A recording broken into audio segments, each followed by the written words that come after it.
So moving on. So I don't think cost is a factor, but technique, methodology, and we talked about anatomy of the cuff. Yes, there are variations, but we know that the cuff insertion is not just in a point, but actually the infraspinatus actually comes way front and actually inserts even up to lesser tuberosity. And cuffs do fail. And we know that structural failure, the re-tear rates are about 15% at 3 months, 16% at 12 months, and even up to 20% at 24 months. And if there was one factor that we can control, then that should be, restoration of anatomy, getting the biomechanics right, and better healing rate, and at the same time being cost effective. So form ever follows function. So we know that when you actually are trying to do a good repair, that you need to actually have a good, restoration of the anatomy, get good footprint coverage, and also that can be, achieved only when you actually are doing a double row repair. So where it provides you with initial fixation strength, which is high, very minimal gap formation, and with cyclical loading. And you can see it from number of studies, that the double row repair provides increased footprint coverage, and also the repair strength is also higher. So why we are not able to actually find out that in number of clinical studies that actually they provide equivalent outcome is one point that I'd like to discuss, but I'll just come to that point.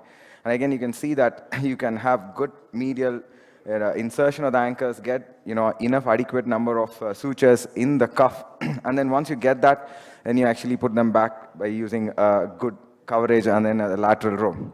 So again, evidence we know from systematic review and meta-analysis that it leads to improvement in the fixation and also higher healing rate, but you're not able to provide a clinically discernible difference when you actually score them. So that's an important point. And there's a better outcome also in meta-analysis from this study, very recent than 2022, which is 23, which shows that larger tears, they actually do better with double row repairs. Only the small tears, which are less than 3 centimeters, there's no statistical difference between the single row and the double row repair. So when you say we're not able to find a statistical difference, 27, 45, those are kind of numbers that we are looking at. But there is statistical fragility when you actually look at these studies because there's heterogeneity of data. Whatever the studies describe that single row is better shows that there is a number of heterogeneity. And now we are moving on to actually looking at double layer fixation. So, and also cost effective. It is not just the anchor-based repair. I already showed you that you can actually have tunnels and you can actually do a double row repair, which is much, much, much cost effective than actually just having a single point of contact. So hands down, it is cost effective if you actually use a transosseous tunnel-based double row repair. So I'll just show you, this is just a video showing the double row repair. Yeah, so when we actually know about gravitational waves and plate tectonics, these are complex concepts explained long time ago.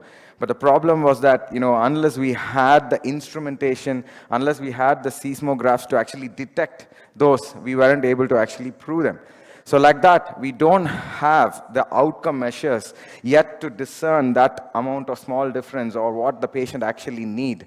And we are an aspiring country and we are not a developing country anymore. We are in the process of development and we can't say cost alone is an issue. We need to actually look at quality, difference, and hands down, for actually having a double row cuff repair. So in conclusion, biomechanics, best practice, double row cuff repair for most of them. And I can honestly say that, most of the surgeons here would actually be doing this. Thank you.